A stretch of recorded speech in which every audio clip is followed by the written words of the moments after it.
কাউকে ঠকাবো না, গালি দেব না, গায়ের জোরে কারো উপর জুলুম করব না। আচ্ছা আপনারা বলেন তো, এই যে বিছানায় শুয়ে শুয়ে সে আল্লাহর সাথে কমিটমেন্ট গুলো করছে, আল্লাহ আমি আর সুদ খাবো না, ঘুষ খাবো না, সে কি আসলে খাবে না, না খেতে পারবে না? একটু জোরে করেন। এক্ষেত্রে যথাযথ বলার দরকার কি ছিল? খাবো না, না খেতে পারবো না?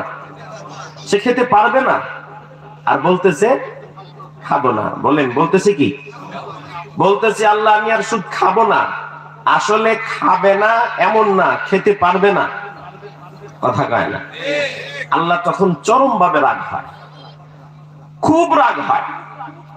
আল্লাহ তখন বলতে থাকে যে সিটার কারে কয়? এই বেটা, সারা জীবন 2 নম্বরই করতে করতে শেষ টাইমে এসে আমার সাথে সিটারি করলি? কথা বলেন, কথা বলেন। সিটার কারে কয়? এটার নাম তওবা না, এটার নাম আল্লাহর সাথে মস্কারা, আল্লাহর সাথে পল্টি লওয়া, আল্লাহর সাথে তামসা।